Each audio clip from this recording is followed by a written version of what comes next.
yeah, let's get right back into this. Now that I have more free time, it's slowly but surely beginning to dawn on me just how big my games backlog is. The list of games I want to play, the adventures I want Mara and the rest of her Yuri guild I want them to go through. At one, it's overwhelming, but it's also very reassuring to know that I'll be with the girls for quite some time.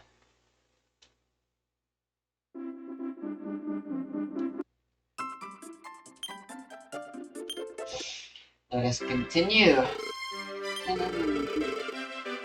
Oh, Mag's about to level up. Very nice. So is Emily. So is Theosar. Cool. Honestly, I think that's like a bit of good game design, honestly. I think more RPGs with progression should do that. Anytime you go back to your game, there should always be some form of recap, some sort of reminder of your goals and how close you are to achieving them. I believe the remakes for the Game Boy Advance for Pokemon Gen 1, Fire Red and Leaf Green, does something similar with its diary system, which I thoroughly enjoyed. I always watched through the entire diary, even if I remember exactly what happens anyway. I didn't realize that at the time, but that was actually pretty high fidelity programming on Game Freak's side, which, you know, is funny because you don't see them doing any high fidelity programming stuff anymore these days because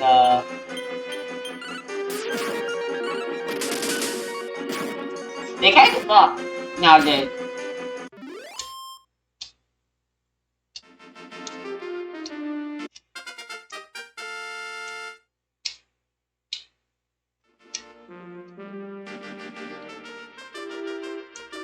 The fuck is upper? Oh yeah, I forgot I'm using Teosra.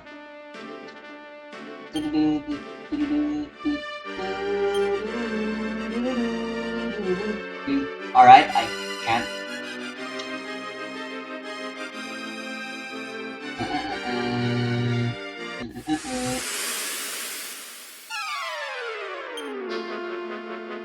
I feel like I was supposed to try healing.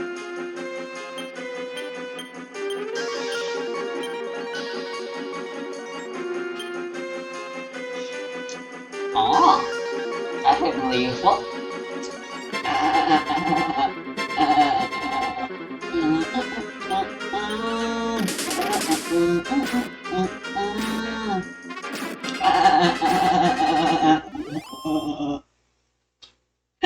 I'm sorry.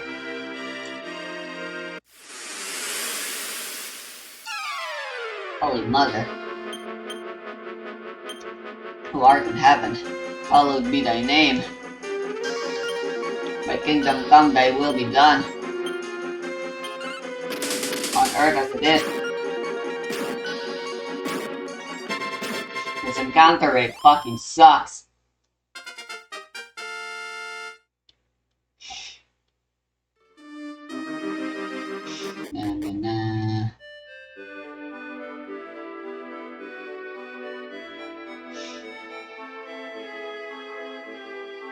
Again, I've already mentioned this a lot in a lot of games I've played that have random encounters. I think if you're gonna implement an encounter system and you can't come up with a better alternative and it ends up being worse, I'd say you're better off just you were better off just sticking to random encounters in the end after all. Anyway, yeah, I don't mind random encounters, even the most basic ones where it's just get some steps and then you encounter an enemy, which, you know, is the typical case. And again, I wish, and it is possible, and there are games that have more elaborate encounters, random encounters, which I really like.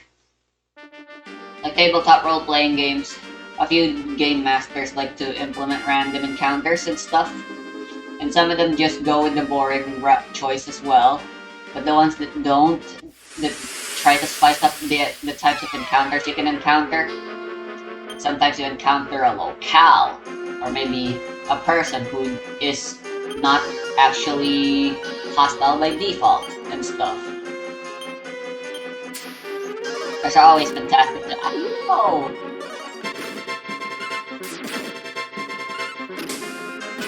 Those are always fantastic to encounter. And it's definitely possible to make encounter systems like that in a video game as well.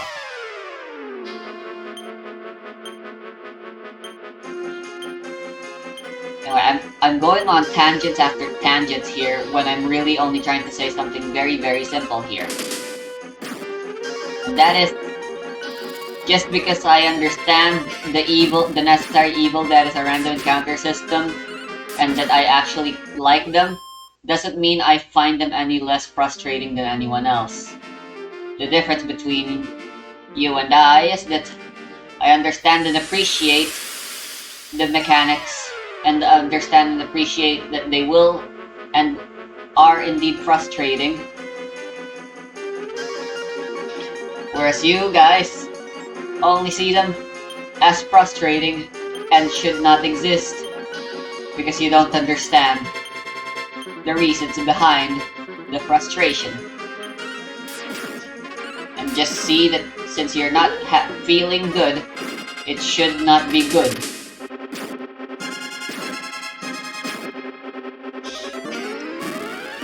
It's like when you're watching a movie and then you see like a sex scene and it's really uncomfortable, and therefore you give the movie a bad review because of that scene, not realizing that the entire point of that scene was for it to be uncomfortable and stuff.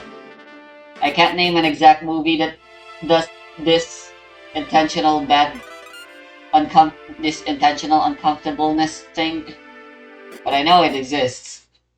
If anyone can give an example, please go. Although I suppose a random encounter and intentionally trying to gross out the viewer are two entirely different things, and they are two entirely different genres of and modes of entertainment, but it's the only analogy I can come up with. Video games are incredibly different from I can walk here? Never mind, that's a pitfall!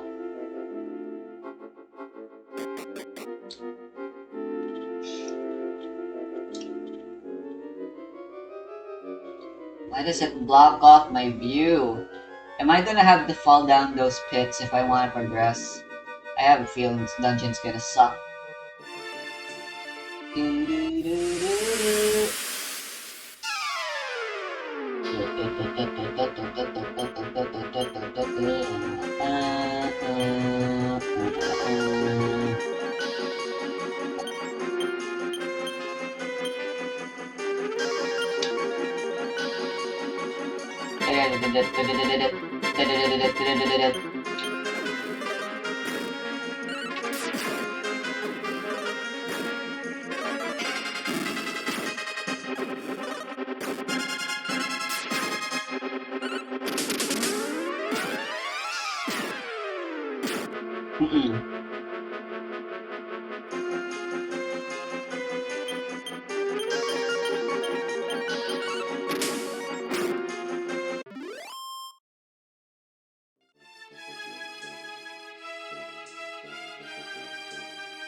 Okay, wow, what the fuck?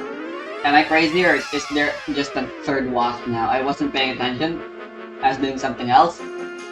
Okay then, these guys kinda suck, don't they? Oh, nothing Shie and her whip can't handle. Watch me whip. Watch me nay-nay. Yeah, I'm keeping tails for us, seeing what kind of spells she can learn, but otherwise, I really think it will be fine if I just get her removed. Maybe I'll try Veil instead as well. See if the convenience of healing would be any better than a mage's offensive utility. Although a defense up isn't really an offensive utility thing.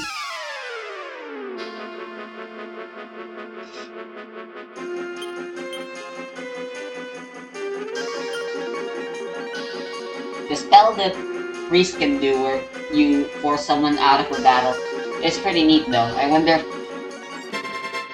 you can do someone. I wonder if someone's already done a pacifist run of Dragon Quest where they try not to kill a single guy ever. That'd be awesome. Black, black, black.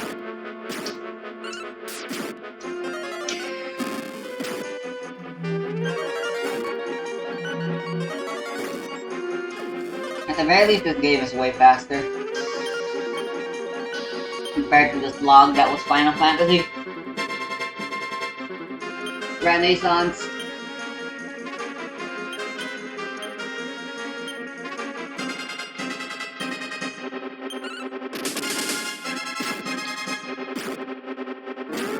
So yeah, the original Final Fantasy was very, very slow paced. Again, I already said this, it's got very good pacing, it's just, my god, it does it so slowly. It's frustrating. I have no idea where I'm going. I've lost track of where I am quite some time now. From all the random encounters.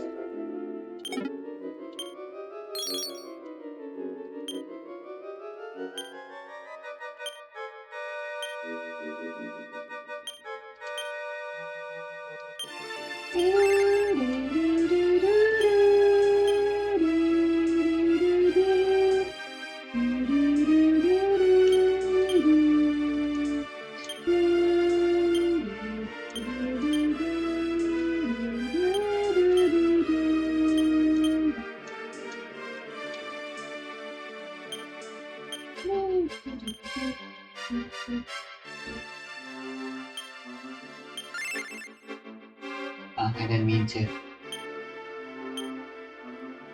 I meant to give, whatever. It's one herb. So far, I will say the game is indeed just kind of pretty easy. I mean, I won't complain. I like me some challenges. I'm always playing challenging games, but you can't deny the niceness and comfortability and the desire to just want to play a nice and easy game.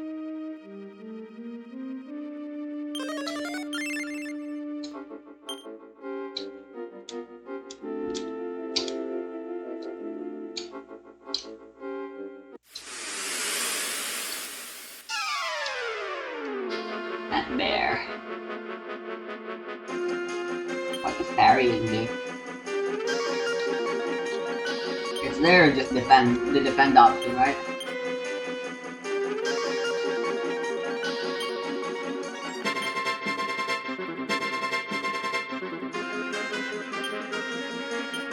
Ooh, it's stronger.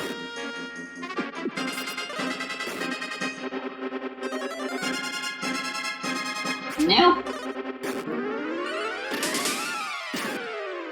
don't fall asleep. I don't believe you, freaking frick crap.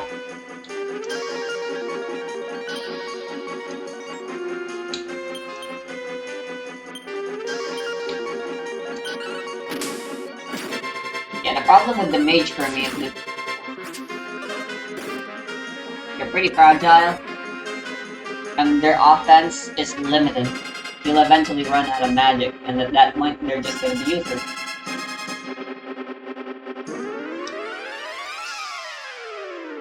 I mean, I believe it's useless most of the time. But look at Umag and Chie, they're useful all the time. They don't have to worry about running out of stamina, running out of steam.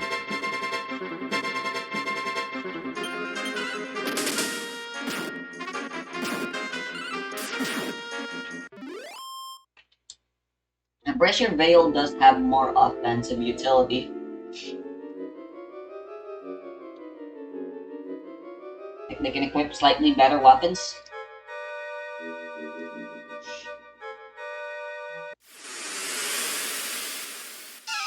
But they can still be useful even if they're not casting spells, since they shouldn't be casting spells all the time anyhow.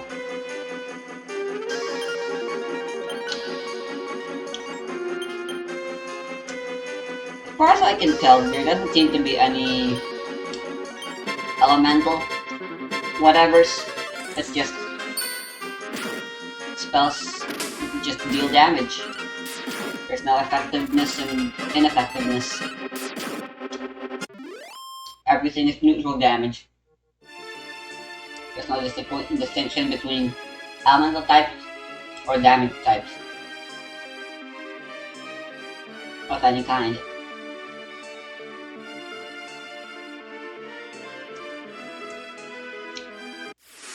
So yeah, complexity and depth is definitely something Dragon Quest lacks. Not saying that's a flaw of the game.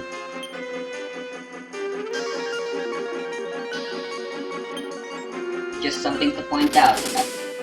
A game design choice they chose.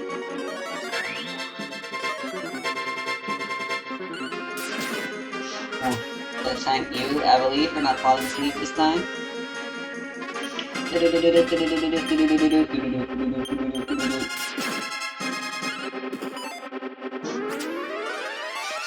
No. You can't hurt me, Jack. Ow, well, you can hit Chie.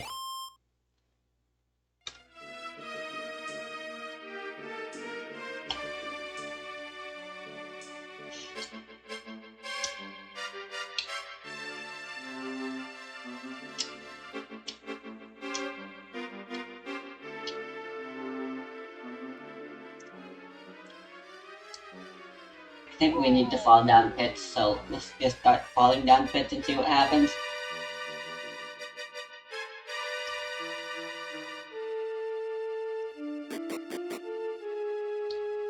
I have in fact lost my way quite some time now. Ah, there's the exit.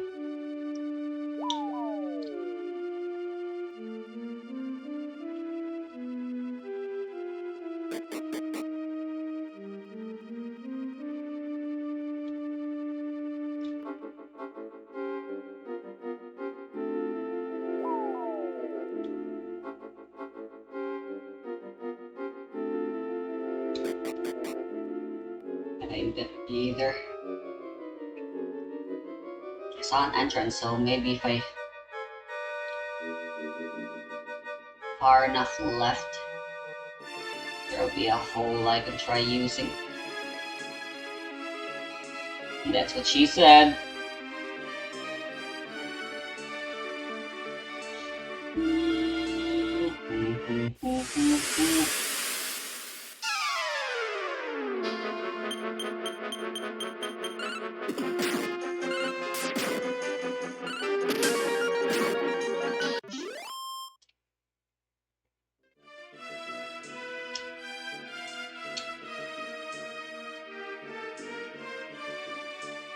Bomb ability, but doesn't even seem to notice that it was him who caused the explosion. So soft and wet in its new form is a great reflection of Josie's character, as he is the physical body of two people who have their influences in the stand, but he is ultimately his own person, therefore has the ability completely unique to himself. That's a representation of his miraculous nature, experiences. So following this flashback sequence, this brings us to the end of the arc, as Josuke and Hato, being the last remaining family members, work together to finally stop Namo, which reveals Hato's stand in walking hard, meaning to extend the heels of her shoes to sharp spikes that are able to pierce the solid rock. This is sort of an emotional scene for Hato, as she has to kill her boyfriend in order to save her family, as she is full of tears. But honestly, it doesn't really hit too hard, as up until this point, we haven't spent enough or any time with Hato who appears to be invested in her character and emotions. But it is still a nice moment to see Hato actually do something, as she is able to overcome and strike down Damo while saving her family. Although it is still Josuke who deals the finishing blow, as he chases Damo out of the house and strikes him down without any hesitation, in the streets, turning him to crumpled stone. So by the end of this arc, it almost feels like a conclusion to the story, and in some ways it is, as JoJo is a very defined first and second half, which is the reason why it's the longest part of JoJo, pretty much telling two stories within the same part, the first of which being Josuke's journey to find his identity and enact retribution on those from his past lives. But moving forward, he now needs to decide what he wants to do with his life, who his family is, what's important to him, what's worth fighting for. Leading into the second half, now that the Domokon group have been eliminated, the only remaining threat in the story is Jobin Higashikata, who had ties to the Domo group and was disappointed after hearing about their defeat, setting him up in a more antagonistic role moving forward. As well as within the same chapter is the release of Kato Higashikata from prison, the mother of the family, being aligned as an ally to Jobin, as he was the first family member she contacted when she was released, as well as her dialogue, claiming to take her life back. I went fucking nowhere. She was also pitted against the family, similar to Jobin, but we'll delve more into their shared Oh sure, my mic was on. So to further define... Yeah, I was watching a YouTube video, but since it contains spoilers for JoJo Part 8, I wanted to mute it. But I guess it's too late for that now, god damn it. Anyways, yeah, I have no idea where the fuck I'm going.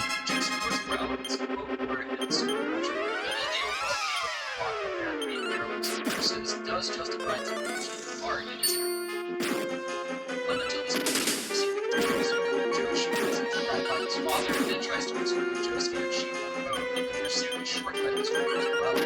During this arc, Joshi was burdened with the curse of the Milagro Man.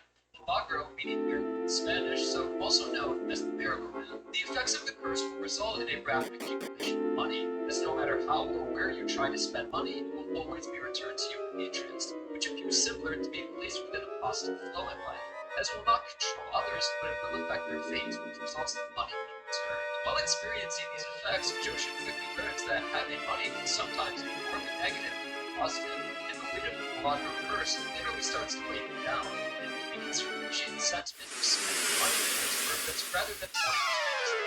As there's more to life and a better life to be, not focused on money. The way this ability works provides some insight on how curses can manifest and attach themselves to people and objects, as the origin of the Milagro Man is a sin committed by someone long in the past, and harms the owner who had made their wealth by committing the work. Though eventually leads to losses resulting in damages to $1,000. Faced with his death, the arms dealer killed his entire family, so creating the Milagro curse, which attached itself to $100 bills permanently set fire in 15 years. Money created by the Milagro Man. So the Milagro Man is a stamp with no user and its abilities will define its curse, as there's no way to definitively overcome its power, as if you want to be free, you need to exchange your curse with someone else. So this Milagro curse may provide insight into the Russian curse, as throughout all of JoJo, its origin is never revealed. So it could be there's a sin committed by a long-distance Gashikata who had done something so terrible that they created a curse which manifested the power of the Rockets, which may have even originated from a stand whose physical form has been lost to time, similarly to Milagro. This arc ends with Joshu passing the curse back to the man whose money he stole in the beginning, teaching Joshu a lesson in greed and giving him a new perspective on the importance of money, which is a nice arc for the character, growing and becoming slightly more mature, and connecting back to the larger theme of JoJolian and the curse seeming to be a representation to flows of life, being a curse which grants miracles, with an ability that can There has to be interpret as something both I'm a missing. blessing and a curse, giving its user a limited amount of money with no way to spend it, placing the target somewhere in a limbo, busted. And that brings us to the conclusion of the first half of JoJolian, a story about calamity, identity, and purpose, coalescing with the secret love that explores the mystery and Be sure to join me in part 2 of this retrospective, which will continue the story of Julian and Josuke's journey to overcome the power of being. So, thank you all so much for watching. I hope this video allowed you to view JoJo in a new light and gain a new perspective and appreciation. So, make sure to like the video if you enjoyed it, or just made it to the end, and subscribe for future JoJo appreciation, understanding the parts of goal, and my thoughts on the second half of the story. So if you haven't seen part 1 yet, I highly recommend watching that video or even revisiting it before we explore the rest of JoJo. As many ideas and it's made will carry over into the second half, especially for the finals, to provide new context for the story and there's no continues.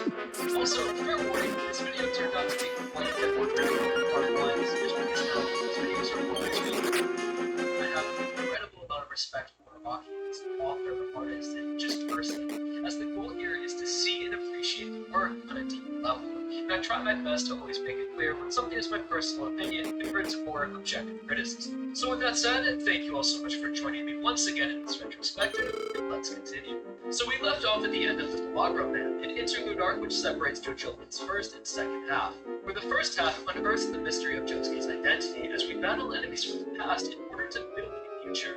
And moving forward, Josuke, with a new understanding of his identity, now needs to decide what he wants to do with his life. His family is what's important to him and what's worth fighting over. As at this point, it's almost a new story. We can find the protagonist and motivation and enemies. The second half begins in chapter 58, titled Gone in the Higashihara House, telling us that this is a family in the aftermath of fighting the sea.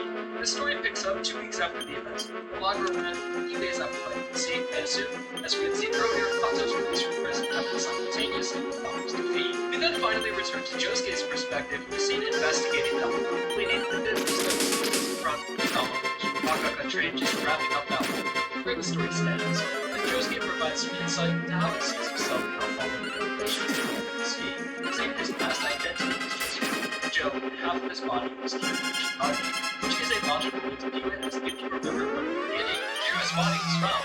So Josuke is still a ghost in Joseph with his dead self exchanging pictures. We then make our way to the teaching hospital to check on Holly here, we haven't seen since Born This Way. In the hospital, we see that Holly's condition has worsened and she's not getting proper treatment, having been moved to an old room covered in dust and cobwebs. And Josuke flags down some doctors to see what's going on. They first ask Josuke and his family. Takes a pause, thinks, and then Used to holy water, which is the beginning of Josuke accepting Holly as his mother, despite to protect her. They explain that Holly stopped receiving treatment because her medical expenses were going unpaid, and they were previously being paid by Yoshikage, but since he's been dead for a few months now, the funds eventually dried up. During the scene, you will also notice that Holly is strapped down and has bandages on her hands, as once her treatment stopped, the doctors claimed her mind had deteriorated and ate off 6 of her fingers which had been attached. Because of this erratic behavior, she's been placed in a medically induced coma. So up until this point, Holly's condition has been one of the more confusing threads in the story, as the only thing we've seen similar to it is the rock disease, which is the curse of the Higashihara family, who Holly is a descendant of, so the reader will most likely make that connection. Although it didn't make any sense why Holly would be affected by such curse, because the Joestar side of the family isn't cursed, as nor Holly's father Joseph or children were afflicted by the disease, as well as her symptoms didn't really match the rock diseases when looked at mostly, as she had a very slow decline in her mental state well into adulthood, and x-rays had shown different chunks of her brain missing, and now she's apparently eating her own fingers. Although the next time we visit Holly much later on, we come to find out that her condition isn't related to the rock disease at all. Rather, her illness has been being fabricated by the hospital for the entire part, even during the writing flashbacks. As Holly had unknowingly been used for the clinical trial of Okaka 16.1, a sort of miracle medicine created for the Okaka group by Toro and the doctors, who are the antagonistic group of the second half, which explains the mistakes brain caused by epileptic stages. So in a subtle way, her rendition could have been seen as foreshadowing of the doctor. Maybe she didn't eat her fingers at all, and they were actually really turned to stone, and that's what they were covered up. Although I definitely feel like there could have been more to this truth built slowly over time, with more direct implications about Holly to make the presence of the doctors or just the threat around Holly exist from the part. This doesn't even need to be shown to Josuke to make him suspicious, just show the reader so we have at least some insight into Holly or a thread to hold on to. As I remember reading JoJo monthly, it just felt stupid that I didn't understand what was going on with Holly, or that I missed something. as she becomes the defining motivation of the plot, yet we still don't know what's wrong with her or if we can even fix her, as the truth isn't revealed until chapter 92, when we're pretty much at the end of Doctors. But that's getting way ahead for now, so coming back to chapter 58, this scene ends with Josuke experiencing something he's felt before standing in Hollow, as he's brought to tears by feelings of love for someone he's never met before, his mother. This feeling forces Josuke to his knees, and we are shown once again how little child Josuke gets on, reflecting the sculpture by Michelangelo, which originally depicts the Virgin Mary, I guess Jesus. Also, if you notice, since Holly was first I need to treat on how to manage and stuff. as her hair is now born early and shaped to be similar to the hooded Roman as Holly is in many ways a parallel representation of Mary with Christianity, also reconciled to sorrows, as Mary was said to endure more suffering than one ever has ever lived. This is a JoJo video, although Rocky is quite interested in theology in parts 7 and 8 and some other parts, so quickly, the gist of Mary's story is that she was chosen by God to be the mother of Jesus and became pregnant without conception. This is why she's called the Virgin Mary, which caused a lot of societal issues for her carrying a child out of wedlock and eventually had to witness the crucifixion of the Son. And Mary's love for Jesus was said to be unlike any love anyone is capable of feeling, so her loss amounted to an unimaginable amount of sorrow and suffering. And this all relates to JoJolion, as Holly's son Josuke is seen representing Jesus, because Josuke is the blessed JoJo. That's literally what the name JoJolion means, as Josuke was born from a miracle on the same grounds in which Jesus' corpse once rested during the events of the Legend of Joestar.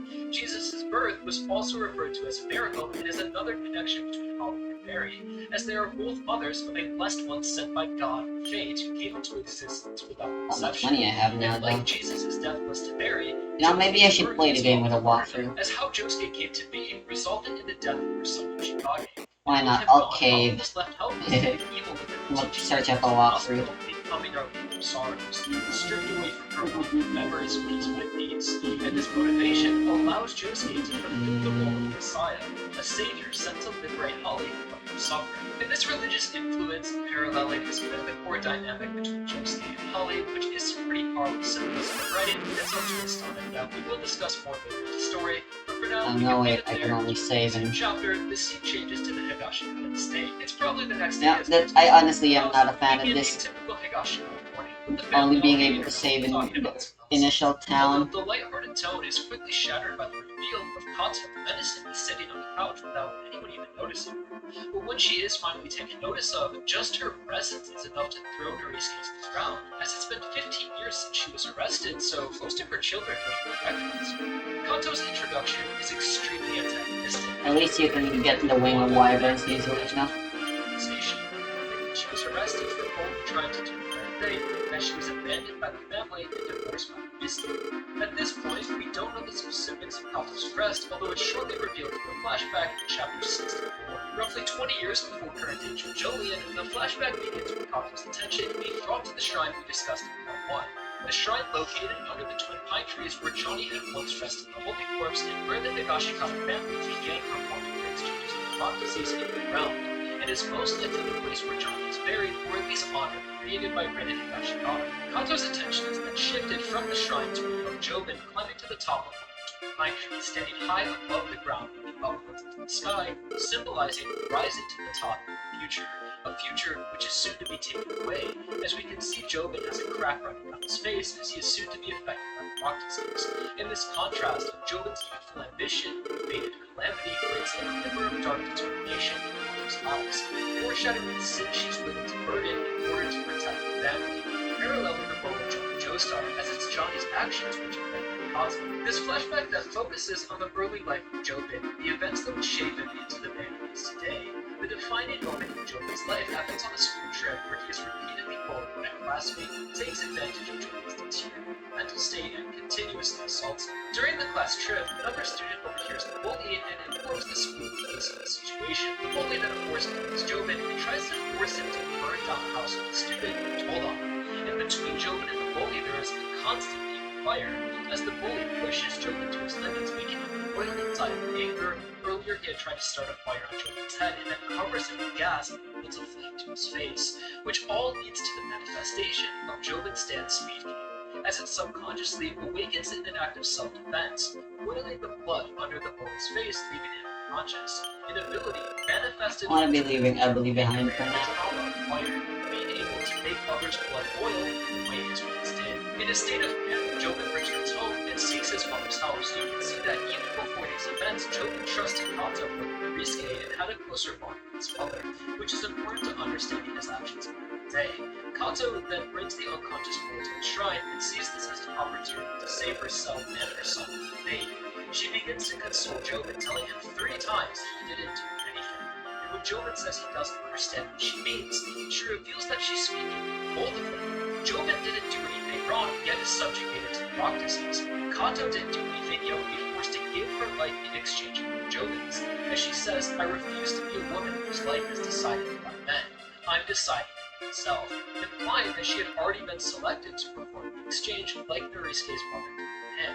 But Kato didn't do anything to deserve such a fate, so why should her life be cut short in a world that's already unfair enough? And this scene is one of the more morally great dilemmas Araki has ever written, making the reader question if it was true of this action, taking the life of a child in order to save herself or Jobin. Yes, a child bullied her son, tried to burn down a house, and threatened to borrow work Kato until both of them were older, but still a child. Things could change, maybe. So Kato tells Jobin to bring the child into the shrine and bury him alive, rationalizing the action, saying places are unfair, they're not equal for everyone. You can't choose where you're born, but people climb to try to find happiness in those places. Starting now, you're going to start climbing this place, now he's going to sink to the depths of the earth. Pretty much saying that you create your own destiny. I wonder Just if you because can learn any skills with doesn't speed. mean you stay there.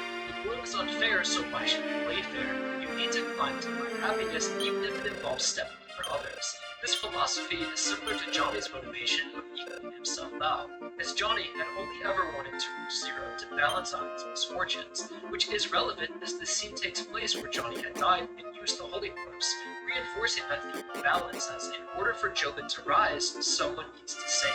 And 5 years later, the boy's remains were found, evidence that incriminated Kato. She was then arrested and spent the next 15 years in jail for murder. Which brings us back to current day, Kato's motivation to take her life back, as she claims the fruit promise past 15 years of success are thanks to her, and that she's going to be compensated with money. And coinciding with Kato's revenge speech is the reveal of her stand ability as leave it to the 20-year-old Joju to try to sneak on his mom's throat, who is then attacked with her stand, which for no one uses a deck of cards that is their objects, which was foreshadowed during her release from prison. Although this stand wouldn't be given a name or fully revealed until 49 chapters later, 7. So following this compelling setup, Kato and her true role within the story lingered for pretty much the entire part, as this writing style of teasing a stand without a soon following reveal is usually reserved for villains. And at this point in the story, 58 chapters in, we didn't have a single prospect for a villain besides Jobin. But now, after Kato's villainous introduction, voted for revenge and being positioned as an authority over Jobin, who has been working in the background, people naturally gravitated towards her as a candidate for a villain. As she would also want the Hero Kakaga, if she found out about its power, be leveraged to climb higher and take back her family from Risuke. And in the following arc, her and Jobin actively worked against Josuke, which proposed an interesting dynamic of Risuke growing closer with his adopted son Josuke while drifting further apart from Jobin, as he sides with his mother. So in one chapter, Araki has given our protagonist a new motivation as well as introduced a new antagonist whose motive overlaps Josuke's, as they both want money and power that can be found within the Higashikata estate. Kakaga orders to save their family. So between this chapter's 2 seeds, there is an extremely strong theme of motherhood or a mother's role, with the ever-present overarching of balance, with Holly falling further into suffering while Kato rises from the depths. Although for how promising Kato seemed at first, she unfortunately completely exits the story into the absolute part, almost like Araki just stuffed this character in his back pocket until the time where she would be convenient, which wasn't until chapter 107. And for years, readers questioned this character's role in the story. How would she take revenge on Risuke and when? Which ultimately distracted from the actual main villain, as there was always the possibility that Kato was behind everything all the way up until the end, with her mysterious absence yet to be revealed standing on the podium. Although it eventually becomes clear her long removal was to provide an unexpected twist once again. He'll expand upon her video, that all has its own issues. But for now, this first chapter was pretty much all set up, establishing motivations, and what seemed like an antagonist. So we can now move on to the first minor villain fight, Dolomite's New. This arc acts as a transition from the story into the new group of villains, and sets up the mission Josuke will be going on for the next 10 chapters or so. We start with Josuke looking out towards the orchard and feeling that what he needs to save while he's out there somewhere, he just can't find it. Like a needle in a haystack, he just needs to know. Not knowing what to do, he confronts Norisuke with his dilemma, telling him that the branch is still out there and he's in a passive battle with Jobin, who is also looking for it. Josuke tries to convince Norisuke that Jobin was working with Damo using their Fruit Brothers' resources to import Rokakaka, so Jobin was less of an ally to Damo, more like a business partner, who would be given a percentage of earnings. And even though Norisuke refutes the claims, you can tell by his expression that he's reluctant to accept the truth of his son's betrayal, and has had his own suspicions of Jobin's activity for some time now. But deep down, Jobin isn't a this man. So Josuke is pretty much telling Norisuke here he would be willing to kill Jobin if he gets in his way, as he's thankful for everything Norisuke has done for him and he wants to be honest about his intentions in their own. So in an attempt to postpone this conflict, Norisuke sends Josuke on a mission to find the plant root, an industry secret who's known to cultivate the most perfect fruit in the country, works exclusively with English products. It's Josuke's only hope to find the branch, being Josuke's metal detector to beetle. So Norisuke surprisingly sides with Josuke over his own son, telling him that the branch definitely belongs to him, and to not let Jobin find out what he's doing. This pitting of Jobin against the family is further developed in the following scene. As Norisuke gets in an argument with Kato for just being at the house and that she still lives there, but also is fine with them. And they argue for a bit, then Kato, pulling the strings from afar, calls Jobin and informs him that Josuke and Norisuke are planning something together, possibly trying to meet someone. And at this point, I'm not sure if Kato and Jobin are on the exact same page, as Kato is just providing information as she's suspicious of this person Josuke at her house, is not giving exact instructions, although Jobin takes this as an opportunity to try and straight up kill Josuke. But since he's a bit of a coward who likes to stay in the background as well, he seeks out a distant ally, Nildama, and despite Rocky, lives in Mitsukabe Pond and behaves more like an animal than human. As Jobin gets his attention by throwing fried chicken on the ground with bird feed and does some animal calls. And from the way Jobin talks to Dolomite, you can see that he was once a part of Damo's crew, as he knows all of the members by name.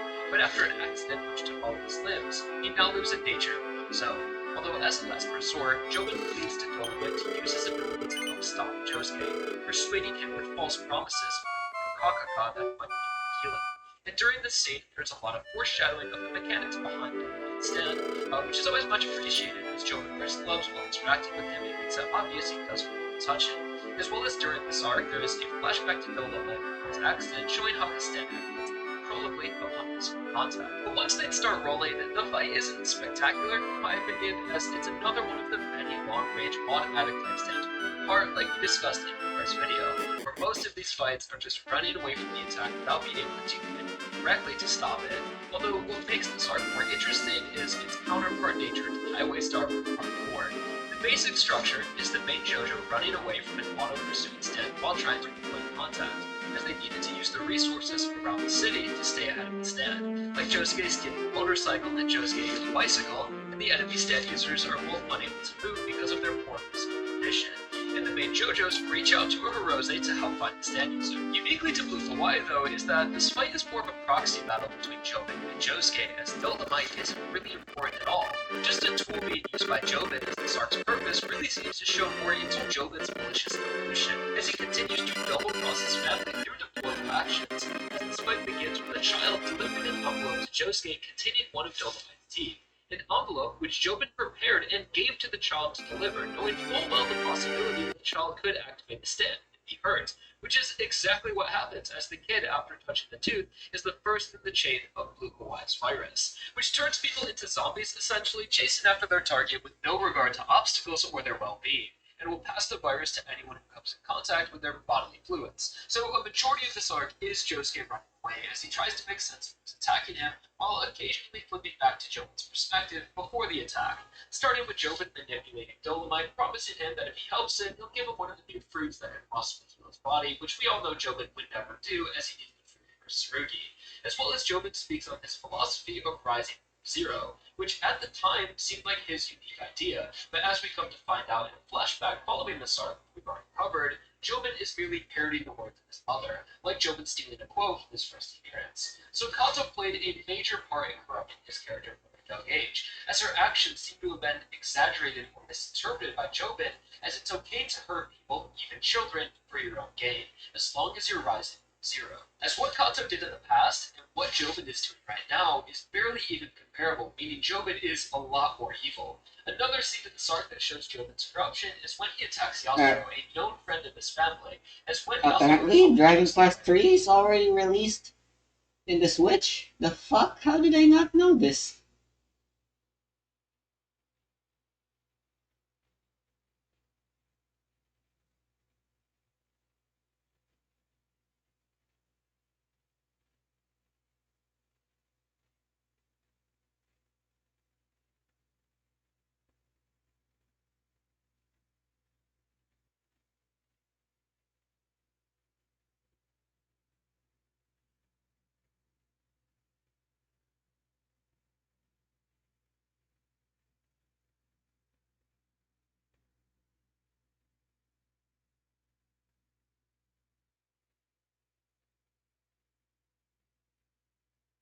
Huh.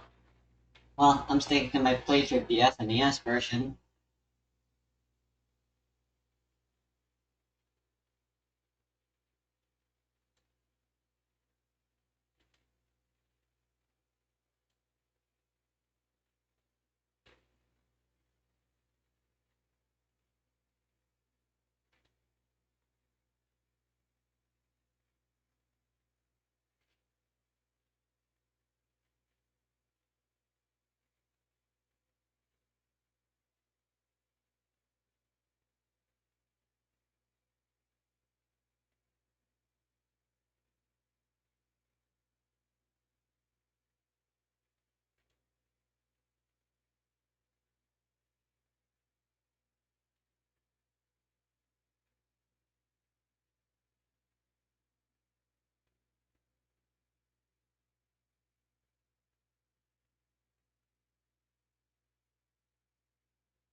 Oh, whoops. My controller disconnected.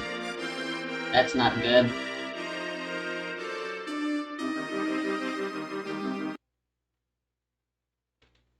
Hmm. Well, this is an emulator. You know what? I'm gonna make a save state here.